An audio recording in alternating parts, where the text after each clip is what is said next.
c'est plutôt la phase festive et joyeuse, l'allégresse. Tout à l'heure, il y aura la phase plus spirituelle. Est-ce que vous pouvez nous dire, vous, Père, finalement, l'expérience que vous avez pu faire dans ces soirées? Alors j'y allais, mais vraiment pour faire la fête. D'ailleurs, au niveau de la foi, j'étais pas très loin. Et avant ça, je faisais justement du vélo semi-professionnel, du BMX.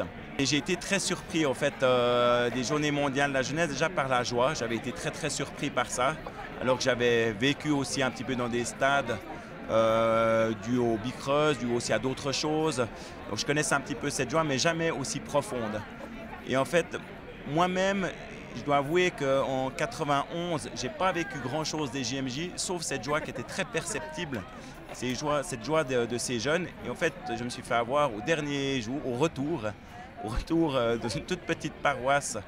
Au retour, eh bien, pendant la messe, quand le prêtre a levé le corps du Christ, j'ai compris qu'il était là, j'ai compris que Dieu m'aimait et ça a bouleversé ma vie. Alors aujourd'hui, effectivement, là, c'est aussi la grande fête, aussi, c'est des milliers de jeunes qui sont rassemblés. C'est assez dispersant, mais c'est vrai que ça commence souvent par une exaltation assez forte. Et en fait, je veux dire, la pointe, c'est vraiment l'adoration où Dieu touche. C'est étonnant, c'est là où, à la limite, où il n'y a plus rien d'extraordinaire, dans le sens, on ne fait plus tellement de bruit, c'est plutôt assez silencieux, il y a, les lumières sont quasi éteintes. C'est aussi une preuve, moi je pense que c'est une preuve aussi que dans l'Eucharistie, Jésus est véritablement présent et touche les cœurs, même les plus endurcis. La preuve, c'est que moi j'en suis un des fruits.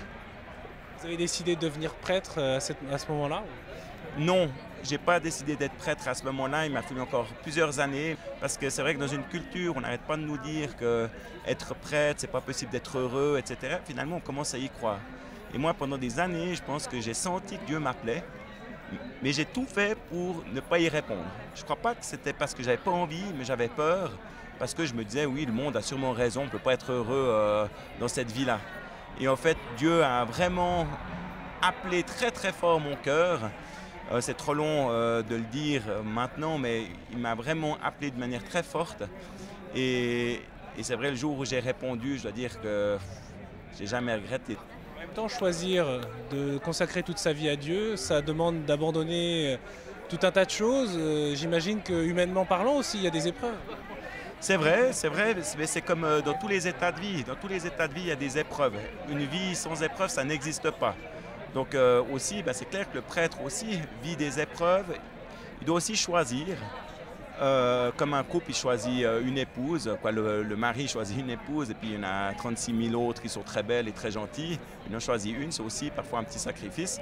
Nous, on donne toute notre vie au bon Dieu et puis il nous comble autrement. Et c'est vrai que des fois, c'est des fois difficile, mais en même temps, on éprouve énormément de joie de faire ce qu'on fait.